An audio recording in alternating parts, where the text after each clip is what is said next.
And the Oscar goes to... And the Oscar goes to... And the Oscar goes to... H.E.R. Chloé Zhao. Yuh-Jung Youn. Despite all the bad that's happened in the past year, it's been a good year for Asian representation in Hollywood. Or, at least a better year compared to the past 92 before. Let's take a look back, starting with representation in front of the camera. The Academy Award for Actor goes to Anthony Hopkins, the father. During the 93rd Oscars, Steven Yeun was the first Asian American actor to be nominated in the lead actor category in all Academy history. Yes, you heard it right. It only took the Academy Awards 92 years to nominate an Asian American actor in a leading role. In the same category, British Pakistani actor Riz Ahmed was the first nominee of Pakistani descent to ever receive the Best Actor nomination. According to the New York Times, only 2 other actors of Asian heritage have been nominated and won Best Actor. The Russian-born Yul Brynner in The King and I in 1956, who was of Mongol descent, and Ben Kingsley for his role in Gandhi in 1993. But what about Dev Patel's supporting actor nomination, which happened in 2017? Well, that was the last time an actor of Asian descent ever received an Oscar nomination. This is the result, because mommy worked so hard. Moving on to the actress category, we can't forget Yuh-Jung Youn's amazing speech and her historical win as Best Supporting Actress for her role in Minari. She is the first Korean actress to win an Oscar. But before her, only one other Asian actress has won this category, Miyoshi Umeki for her role in Sayonara in 1957. And don't get us started about the Best Actress category. Only one actress of Asian descent has been nominated for Best Actress.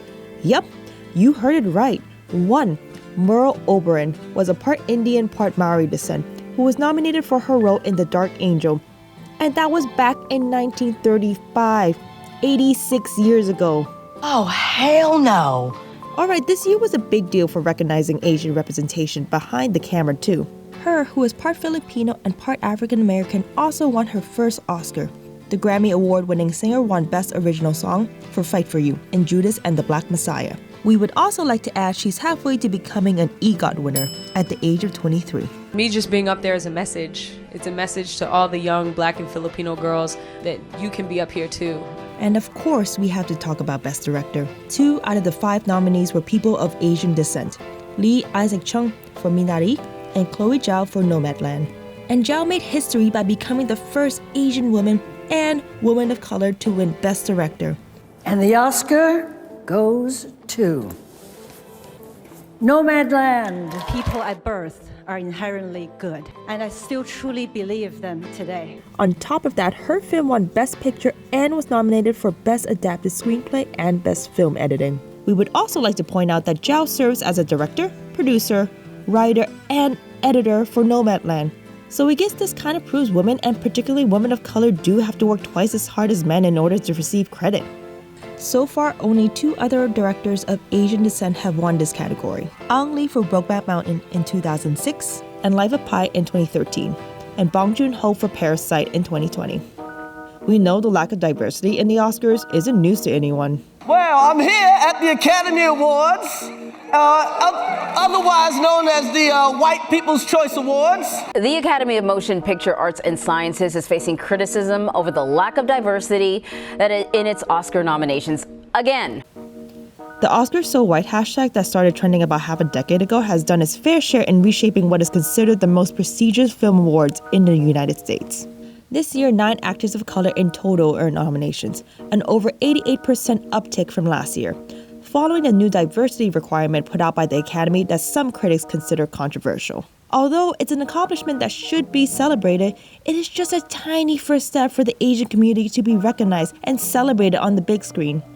So that's the silver screen. If we shift our attention to the small screen, things are complicated to say the least. With shows like Never Have I Ever and Awkwafina is Nora from Queens, breaking genres and normalizing the Asian American experience on screen, some optimists might feel the urge to let out a sigh of relief. Then you have the 2020 Emmys, where Asian Americans made up 1% of the nominations. 1%. According to an NBC News analysis, that's a decrease from 2% over the last 10 years. In the Emmy Awards' 72 years of history, Sandra Oh remains the only Asian woman to be recognized in the lead actress category in either comedy or drama. And to this day, only 2 actors of Asian descent have ever won an Emmy for acting. R.G. Punjabi from The Good Wife in 2010, and Riz Ahmed from The Night Of in 2017. As for off-screen representation, it wasn't until 2016 when Aziz Ansari and Alan Yang became the first Asians to win a writing award for Master of None.